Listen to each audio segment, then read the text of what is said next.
we're going to go with that. All right. Well, hello, everyone. Thank you for spending the middle of your Monday day with me with all the craziness of back to school. Christine and I are super excited to offer this protein webinar with the back to school focus and just what we as parents, we're so good about making sure our kiddos get what they need, but we need to make sure that we're fueling ourselves as well. We're really good about packing their lunches and snacks and making sure they're like as fueled and focused as possible for the day, but we need to also make sure that we're doing that for ourselves as well. So today's focus in the webinar, I always say this, say like every topic Christine and I do, I say time and time again, that we could probably break it into like three separate webinars for about 45 minutes each. So it's cram packed with a heavy focus of like just setting that strong foundation for the importance of protein in our muscles.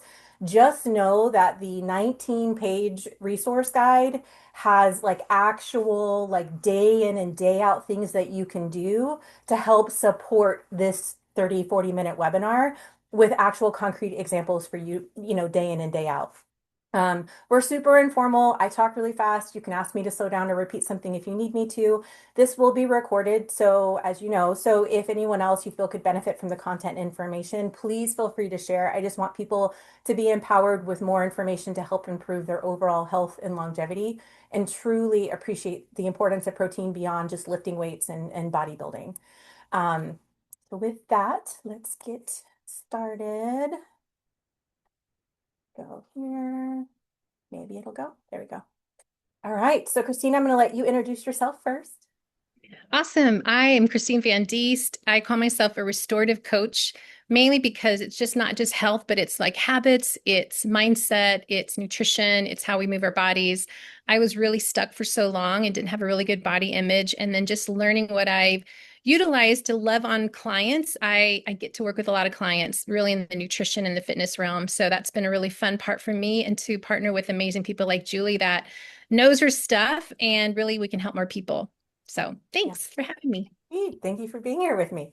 Yep. So I think for those of you that are on the call know me, but for the recording, purpose of the recording, I'm Julie Brown. I'm a nurse practitioner. I am certified in functional medicine and bioidentical hormone replacement therapy. I've been in healthcare for 25 years, primarily in the conventional space. And about 7, 8 years ago, through my own health journey, was told that everything was coming back normal by three specialists. Long story short, through functional medicine testing, was able to get to the root cause, which was missed by all three specialists, and got my answer and feel 100% better. So with that passion and discovery, I was like, I have to get certified and I have to open my own practice so that I can help continue to empower men and women in feeling better and being heard and knowing that it's not just in your head. We just need to get to the root cause and go hand in hand together to help you feel your best. This is my disclaimer. I changed the picture up, Christine. Did you see? Got the picture of the beach. I was like, okay, this is my reminder. Okay, first and foremost, this is educational only. This in no way, shape, or form establishes like a patient-client relationship. I need to encourage you to always reach out to your primary team and or your functional medicine provider to make sure if you're starting anything new or considering something different, that it's going to be a safe choice for you. So although Christine and I know a lot and we feel very strongly about the things that we'll recommend and talk about here on the webinar, it's important that you're always reaching out to your primary team that you do have an established relationship with. So the picture, I was like, this is my way of reminding me that I need to be better about self-care for myself. The beach is 45 minutes away from where I live. I'm certified and licensed in Colorado and Florida. Christine's in Colorado and I'm in Florida. But I don't get to the beach nearly enough, and this is only 45-minute drive from the house. So this is just a reminder that I need to do that grounding in nature and stepping away from the computer every now and then.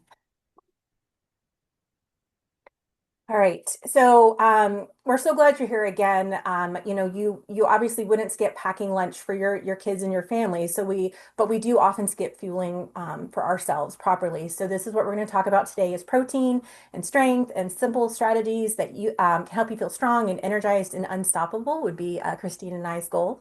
So here's a quick roadmap of what we'll cover. First, we're going to talk about muscle loss because muscle matters more than most of us realize. Preserving and building muscle is really the key to aging strong and not just chasing weight loss and that perfect number on the scale.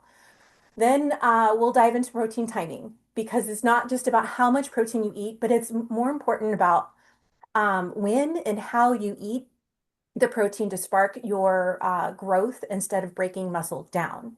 We'll also walk through some of our favorite supplements that support the mission. So practical evidence-based tools Christine and I ourselves use with clients and ourselves to help fuel energy, muscle, and metabolism.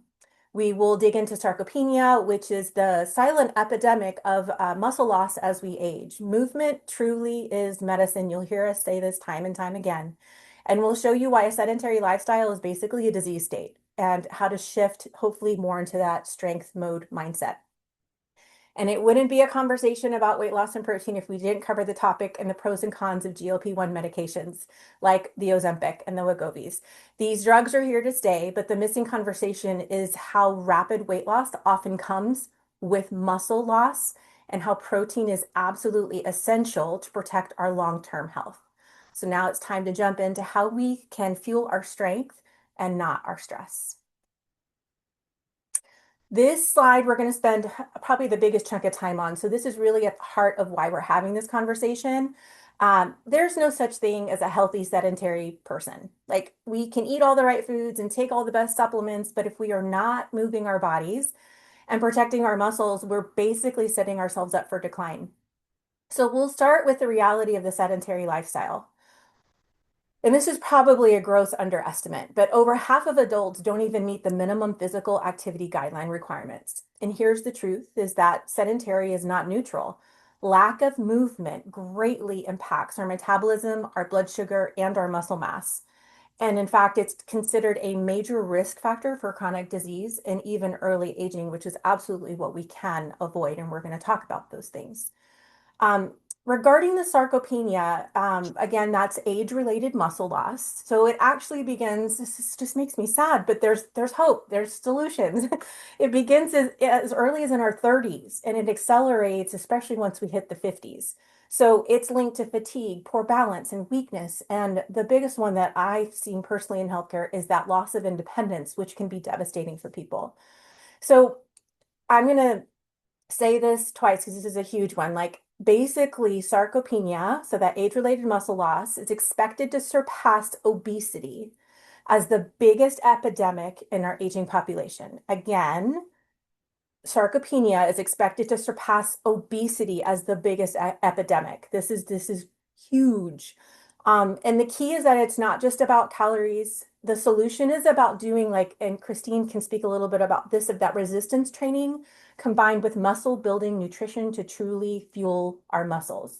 So I'm going to pause for a second, Christine, if you want to add anything, and then I'm going to do like a pros and cons of the GLP-1s. No, it's excellent. I think sometimes either we have a lot of myths that if I work out, it's going to change my body, like I'll be too bulky, or I shouldn't lift because maybe I'm aging. At every single age, we should be doing some kind of resistance training. And obviously, if we start earlier, we build the confidence, we build the strength in a progressive overload. It's never too late. Never too late. And so, even for my 79-year-old father, I've made the emphasis of, Dad, can you get on and off the ground? Are you able to, what's your grip strength? Just so that if he falls, he's able to catch, he can move. Because you're right, you're losing independence when we lose that muscle mass. So, very important. And at every age, anyone can start, starting smartly, just and gently adding the weight and adding the repetition. So, thanks. Yeah, awesome.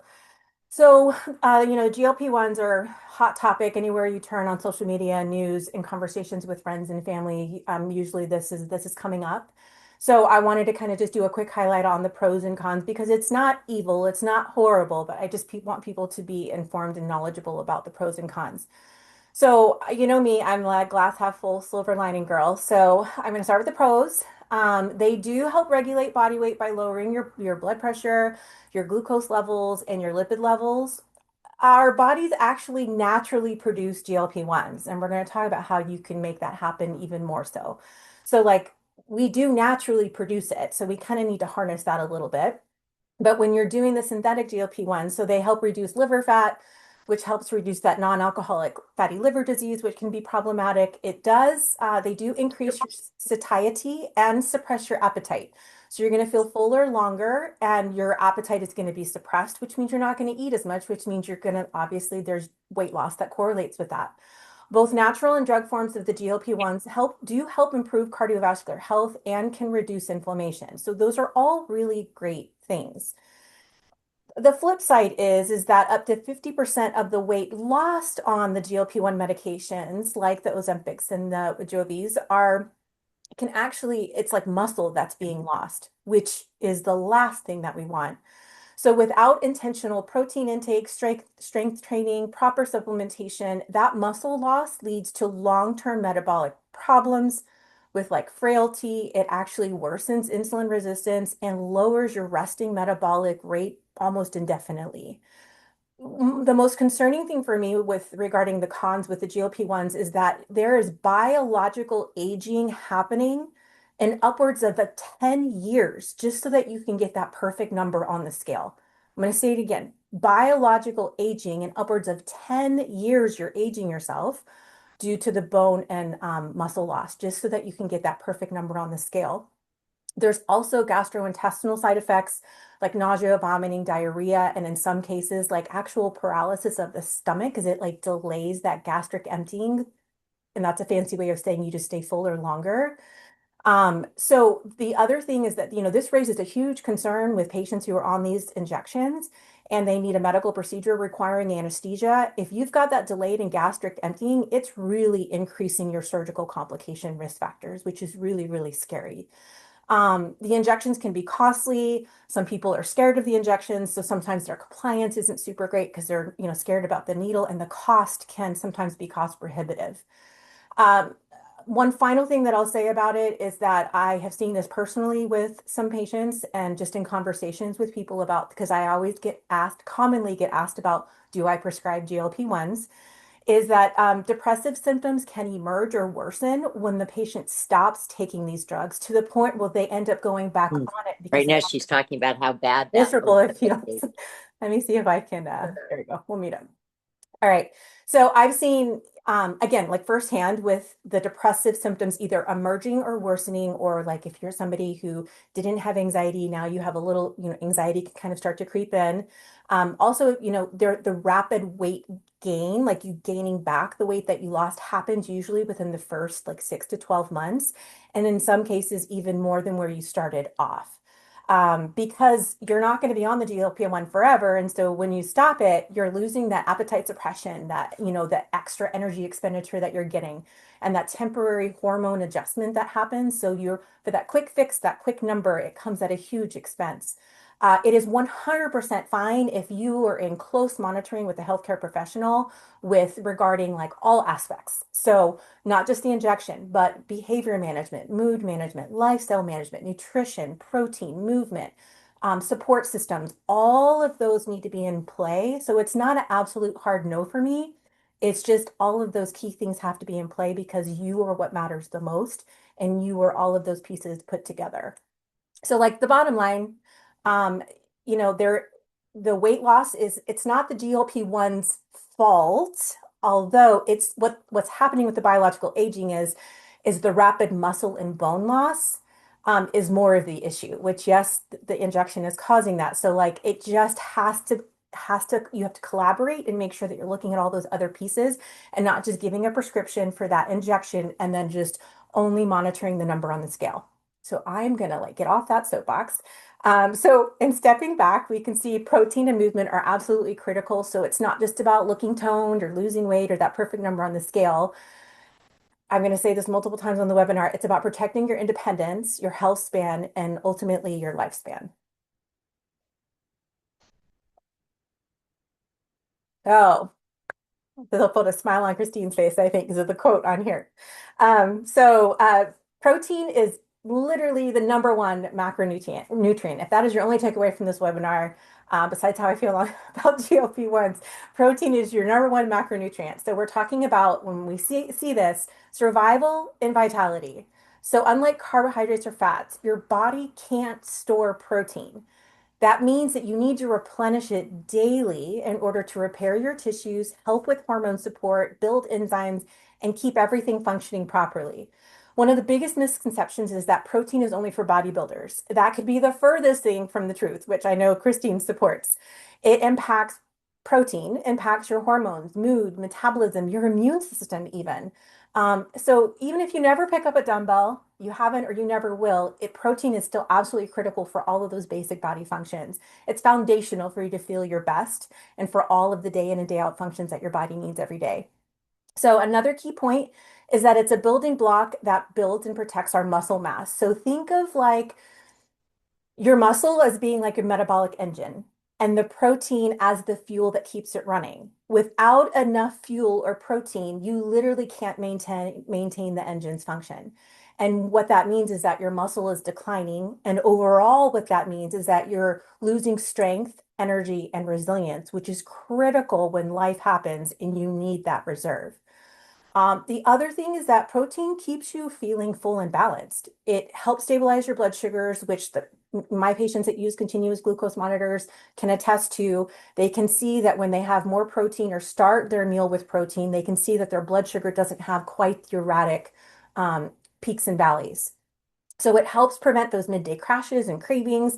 It means more steady energy, better focus, and those fewer roller coasters in between meals where you're going and looking for like the snacks or the energy drink or that extra cup of coffee in the afternoon. So when we say protein is your number one macronutrient, it's not just about fitness. It's about fueling your whole body for guess what? Longevity and independence. It is your metabolic currency. Muscle is your metabolic currency. Christine, do you want to add anything to this one or go to the next one that has that? No, we can go to the Okay, next one, but this is tell me. excellent. Okay. Yes, most important thing. All right. So all of our bodies naturally go through these changes, but the way we prepare for them makes the biggest difference. So I'm going to kind of break down what's happening with age. First, there's what we call the catabolic crisis. So any illness or injury or even just being on bed rest really hits us harder as we age. Older adults lose muscle. This is just horrible, but it's just is what it is. And so we're just going to be knowledgeable and we can make a difference by making better choices. So older adults lose muscle at twice the rate of younger people in these situations. So that means one hospital stay or one period of inactivity can accelerate our muscle decline dramatically. I saw this day in and day out all too often in the almost 2 decades I worked in the intensive care unit. Um, it just like right before your eyes, you can just see them just completely just get emaciated and lose so much muscle tone and mass. Secondly, it is much harder to bounce back as we're aging. So muscle recovery does slow with age. What may have taken just a few weeks to recover in our 20s and 30s can now take months. And that's why the resilience in the reserve I was talking about is so important because you want to have that cushion to rely on when life happens because life is going to happen, whether it's you or you're needing to take care of your significant other or a close friend or parent, aging parents, you're going to need that reserve and resilience to help get you through that. A way to reframe it is to think that age is inevitable, but weakness is optional. Muscle loss isn't a given. With protein and movement and smart daily habits, you can absolutely change the trajectory. You don't have to accept frailty as your future. Bottom line, that little quote there at the bottom, muscle is your insurance policy for healthy aging. So let's not let it lapse. Let me go to the next one, Christine. Okay. I think the next two are the two that like you like with, well, sorry, it's the one right after this one. All right, so let's talk about something that doesn't get mentioned nearly enough or doesn't get enough attention, in my opinion, is anabolic resistance. So this is a fancy term for the fact that as we age, our muscles become less responsive to protein. So in other words, the same meal that may have triggered muscle growth in your 20s and 30s is less effective in your 50s and beyond. That's why we don't need less protein as we age. We actually need more protein. And when we're sick, we need more protein as well. The second point here is that every protein has a half-life. Muscle protein is constantly breaking down, like I talked about, and rebuilding. It needs to be replenished every single day. So if we're not consistently fueling our bodies with enough high-quality protein, we're literally falling behind. And over time, that deficit kind of creeps up, which then adds to that weakness, that frailty, and that loss of independence, which we're trying to desperately avoid. But the good news is that you can still build muscle with the right strategy, and that's what Christina here to help teach you today. That research does show that older muscle can respond just like younger muscle when we hit the right thresholds, which we're going to talk about. So that's about 30 grams of protein per meal. Leucine is one of the most important amino acids that help kind of flip that switch for muscle protein synthesis. So as we're aging naturally, like our bodies are wanting to respond. So with the right protein intake, timing, and strategy, you can absolutely maintain and even continue to build strength at any stage of life.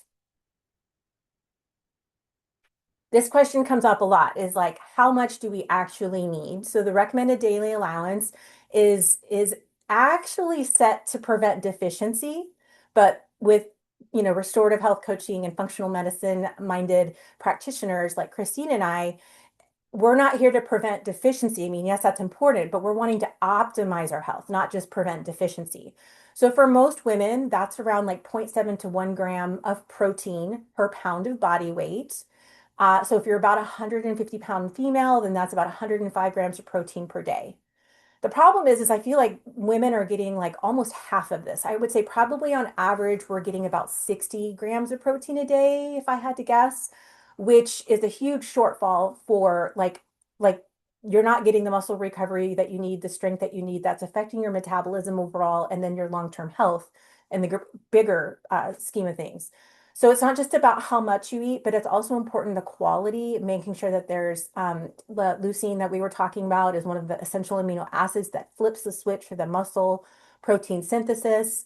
Um, you need about, and Christine, in the next slide, there's going to be a chart that basically breaks down how much like we're suggesting over the course of the day. So you're not doing all of your protein at the end of the day, you're spreading it out evenly. But leucine is a huge piece of it, of getting at least that 2.5 grams, that essential amino acid at a meal to hit that trigger to where it flips that switch for that muscle protein synthesis. Timing matters, which we'll talk about here on the next slide. We'll actually give you like a visual slide where you can see like one of the biggest mistakes, like I just mentioned, was people like doing like trying to catch up on their protein intake at the end of the day. Your body appreciates it and thanks you if you kind of spread it out more evenly throughout the day. So aiming for like that 30 to 40 milligrams first thing in the morning and then spacing it out. Um, so the key is like, remember like timing, type, and target. So if you nail those, your muscles will be super happy and thank you. And we do need more than you realize. And you can accomplish this without having a plate full of steak at every meal or chicken or fish. There's so many different ways. And we've included it in the Wellness and Power Guide. Again, we told you the webinar is more like the informational. The Power Guide is like your go-to daily resource of like actual objective, specific examples of lunch ideas with how much protein that is and snack ideas with how much protein that is. The Power Guide is going to be your daily go-to well beyond the webinar. All right, Christine, I'm going to let you Yeah, have this no, one. it's excellent. I think the biggest pushback I hear from clients is that is so much food, or that is so much protein, or I feel like I'm going to gain weight if I start eating more protein because then it increases their calorie intake. And it's probably because they have eaten so little for so long that their body's not used to it. Their metabolism is really slowed down. I mean, I was definitely ate like a bird. I don't think until my early 40s that I began to eat an appropriate amount of protein to build muscles, maintain, have energy. So to me, it was never late to start. So it's been 14 years in that I've really learned to dial in more protein. But I think the biggest thing is there's a lot of myths out there and there's a lot of behaviors as far as just like you were saying with GLPs. I think intermittent fasting is something that people like to do, which if that works for you, for everyone, it's different. It's fine. But I think when people are breaking their fast, they don't realize the first meal has to have a robust amount of protein to signal to your body, hey, I'm not starving you today. I'm feeding you and fueling you, balancing your blood sugars, feeding your energy, your brain, all the things. So this is so important. I think if anything, it's learning how to break my fast the very first meal of the day that I really have 30 to 40 grams of protein, which I love. Julie's done an amazing job of putting things together for what's needed. And then the second meal, it would be the least amount of protein. So that might be like a great, shake with some, or great meal, or, salad with some chicken and things like that. But then the third meal again is where I'm having a good amount of protein. Now, here's the thing. I think people do this with hydration. We wait. We eat like like a bird thinking that'll help us lose weight. It's just more kind of shooting us in the foot, so to speak, doing it that way, that we can't hydrate at the end of the day, nor can we kind of like load up protein at the end of the day. It truly is going to benefit our body in so many ways when we start off the day with a good, robust amount of protein. I love that we have learned as we age, we definitely need more, but also our bodies can respond like younger bodies when we get at least 30 grams of protein. It's like the switch turns on and our body knows how to utilize it and feed the muscles. So and we've broken it down to some great examples of what 40 grams can look like. Yeah. Yeah. And that power guide. Yeah, it's great. Thank you. Thank you. So this is super important. I know we've already touched on this, so I'll be really quick, but movement truly is medicine. And it's important enough for me to just mention it one more time before we all wrap things up here. But again, about half of adults are not exercising, and this is a real health crisis. Inactivity doesn't just mean we're staying the same. It actually means we're losing ground. Muscle shrinks when it's not used, and that affects our blood sugar, our hormone balance, our mental health, and our overall vitality. When we combine good quality protein with exercise, that's where the magic really happens. Movement increases our body's sensitivity to protein, helps us overcome the anabolic resistance that we were talking about, which is that natural decline in muscle building efficiency or resilience as we age. Resistance training plus protein is your dynamic combo, and it's the single most powerful anti-aging combination that we have. Um, I want to reinforce being sedentary does not equal neutral.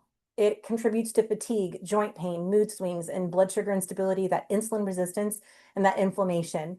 But the good news is even a short daily walk can help reduce the inflammation and boost your metabolism. So just remember, preserve the muscle always. Like motion, movement is truly medicine. Muscle is your currency to longevity.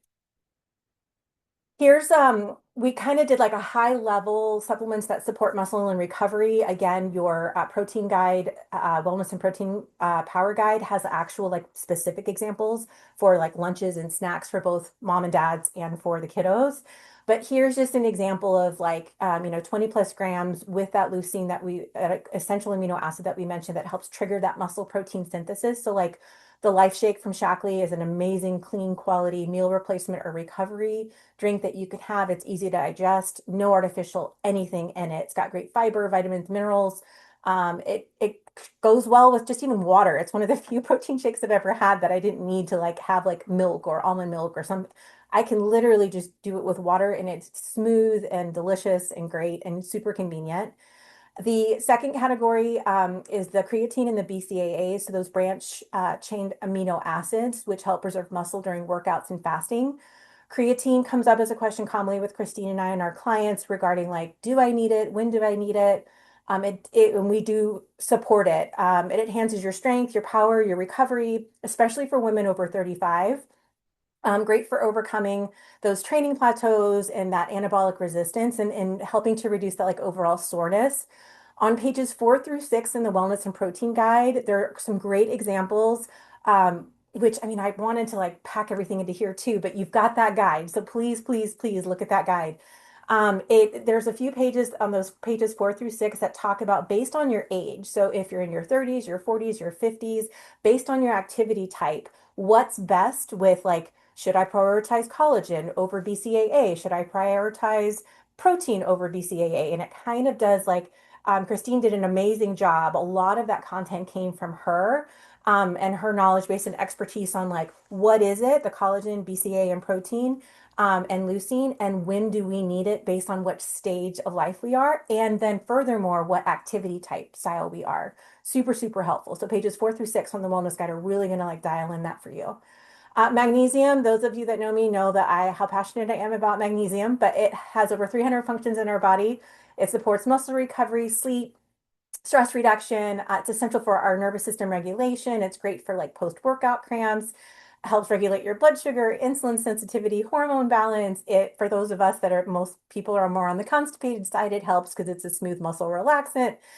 You go from pooping every other day, every 3 days to every day. And that's what we should be doing, because if you're not pooping, you're not detoxifying. We got to flush all that stuff out. And finally, electrolytes, super important. This can be as simple as a half a teaspoon of Celtic salt in your first glass of water during the day is good enough. But we always, Christine and I try to teach you like good, better, best. So, that's like good to start your day off with like just half a teaspoon of Celtic salt. But we have several great go-to recommendations for electrolyte replacement supplements so that you're getting the sodium, the potassium, the magnesium, and all of those minerals that you're losing, especially in these hotter climates living in Florida. And I hear it's been pretty hot recently in Colorado too. But through all that sweat, you get muscle cramps, you're dehydrated, headaches. Those electrolytes are super, super important. So key takeaway is to make sure you're getting that protein at least in the morning, if not, also throughout the rest of the day, but definitely start your day with it. Those electrolytes are super, super important. And then if with you're working out a lot, the creatine and BCAAs are super important as well. And then the magnesium is beautiful for a bedtime routine, which that is highlighted in the power guide as well. All right, we're wrapping things up. So this is where it all comes together because Christine and I can talk about the protein and the workouts and the supplements all day long, but none of it matters if you don't have a why. So whatever your why is, that is kind of the fuel, not kind of, it is the fuel behind your consistency and should be. Christine and I, just our focus was, like not because seeing it firsthand, like we want to keep maintain independence, avoid that frailty. She's going to have her first grandbabies on the way in the future. Like I want to be that strong, fun, go, go, go grandma for my kids. I have teenagers still, so I'm not quite ready for that. But here in the next decade or so, I welcome that and I want to be as strong, if not stronger for them. So my kiddos and future grandkids are definitely a driving force for me. So does anybody on the call feel comfortable sharing kind of what their why would be? I kind of gave you some prompted questions there. If you didn't have anything like at the tip of your tongue. I I don't. think for me, it's for sure healthy aging and being able to be active with our kids and grandkids throughout, and just being able to really enjoy life instead of just surviving. I feel like a lot of people just kind of survive day in and day out. And long term, today and tomorrow, I want to be able to thrive in life and feel great. Yeah. Thank you, Britt. Yeah, I saw Julie Allen said illness recovery. And literally seeing that firsthand from it in a split moment, everything can change working in the ICU and being a flight nurse on the helicopter. In a split second, like your life changes. And if you don't have that resilience and what's the word? Reserve, it can be life changing. So it's super, super important. It's, the things that we're doing now are greatly impacting 10, 20, 30 years from now. So the Alzheimer's and the metabolic syndrome doesn't start at age 60. It started in our 30s, and the choices that we were making in our 30s is what has that come full circle in your 50s, 60s, and 70s. So a lot of people think it's something that you did differently in the last year or two. It's usually 2 to 3 decades prior that kind of set you up for those chronic conditions down the road. Thank you both for sharing. I appreciate that. And this is our final slide. So we want to say thank you so much. I did do a few little screenshots of those are directly from the Wellness Power Guide. And it has a wealth of information on the wellness and protein power boosters, morning routine, smart supplementation by age.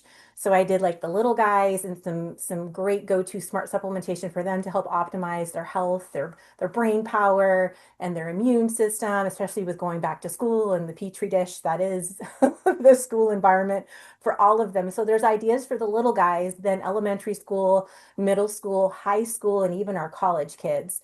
Christine and I have tons of recommendations that we can provide for, mom and dads as well. But with the Power Guide, I did kind of like a half kiddo focus and a half mom and dad focus so that parents could be, empowered with some like really great go-to examples. My collective amazing Shackley team, ladies, there's at least 12 of us, provided a lot of great feedback and helped me create the content for that Power Guide. And so there's things like, evening, nighttime rhythm and routine, screen time, when they come home from school, questions that you can ask them to help prompt those meaningful conversations. And not everyone has to be a deep dive conversation because you want them to be able to decompress and they're kind of mirroring your energy. So please, please, please look at that power guide. Let me know if you have questions. I have our contact information is here on this slide, but also the last page of the power guide. I made sure I added that so that you can reach out to Christine and I. Um, we feel very strongly about making sure that you have a personalized, unique treatment plan recommendations that are specific to you and where you're at in life right now.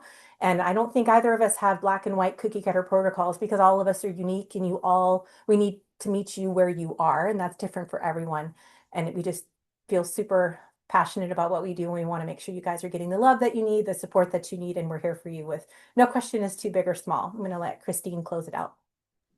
No, I think that's excellent. I think we all have questions. We all have different goals. We've all had different life experiences and behaviors and just the ways we've done nutrition, movement, sleep, stress, rest, all those things. And no one person is the same. So we love really dialing in what's best for everyone and just hearing the overall picture because that makes it important. And that's why we do what we do in the way that we do it. And it would be great. I just know that there are other women that need to hear this and other women that need to feel the confidence and to feel that we do have options. We do have choices. I think when we listen to Dr. Gabrielle Lyon's thing about, muscles, the organ of longevity, and just that weakness is a choice, that let's choose differently. And so we do have power in that for sure. Yeah. There were And a maybe, few oh, go ahead. No, I was gonna say there were a few questions. So, okay, yeah, you did say somebody said, "Hey, is this being recorded?" And yes, and you will get the recording plus another opportunity to grab the Wellness and Protein Power Guide. I will include it as a link, both the recording and the guide again, in your email that you'll get tomorrow afternoon as the after the webinar email to say thank you for attending and here's the recording. Please feel free to share. If there's any technical difficulty, just let Christina or I know, and then we're happy to like provide the link one off that way if that's helpful. And then I did see somebody else, LJ Bredesen. I love to trail run, but lately I feel like it's not a good sport for me. Would hiking be better than trail running? And I would say yes, depending on what decade of life you're in. But the population that Christine and I usually see, not knowing your age, I would say yes, trail running is likely, or start hiking is going to be better than running. Yeah, and Oh, here's the thing. yeah, Yes, I agree with that. And because you will be able to hike longer. If we trail run and the cartilage is wrong, our knees are wrong, our posture's off, then it keeps us from doing something that we love because say we get injured or we just don't recover well, then we stop walking and doing anything altogether. So what I've done even too is just walking around the block with a weighted vest. There's so many women-sized vests that you can have a little resistance as far as get a weighted vest and go walk for, 30 minutes to 45 minutes. Walking after dinner is amazing to really have your blood sugar uptake into the muscles and really help you balance out your blood sugar so that you go to bed really good, just everything kind of in sync. So definitely if your body does not like trail running, it's kind of like we can't eat like we did in our 30s. Sometimes we can't move like we did in our 30s, and that's okay. We just have to navigate something that is strong and healthy for our bodies. yeah, yeah. Julie said, she said, great job, guys. Keep educating. Thank you. Thank you. She said, I just had a hip replacement, and prior to the surgery, I focused on protein intake and strength maintenance. Surgical recovery and improved outcomes is a whole topic that we could cover. So thank you for saying that. That's absolutely true. She said, it made a huge difference in my recovery. Keep strength training. Yes, like your surgical recovery outcomes, your improved outcomes, you recover faster, less infection risk, less clotting risk. Like there's so many benefits to like building up that reserve prior to surgery. So super proud of you, Julie. That's awesome. Melissa said, bravo, so good. Aging is real, man. Just love Melissa.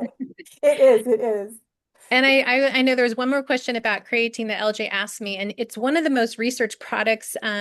Getting a third party tested monohydrate does not have to be expensive. What I realized is I had myths about creatine that it's just for bodybuilders, it's just a hardcore supplement. It is literally for everyone, even if you're not working out hard, but what it does for cognitive brain function, for energy, for recovery. And it's one that we could just I put it in my protein shake and we can see the benefits like 3 to 4 weeks, but it's something that your body's natural energy utilizes creatine for recovery for a lot of different things in your body very inexpensive, just getting a third-party tested monohydrate source. I think I found one online. Shaklee does not have one, probably because it's not that expensive to make, and they, you think of margins of a product. But it's actually just taking it in the day when you remember is the best thing. Daily supplementation for that is really key. Yeah, absolutely. Yeah.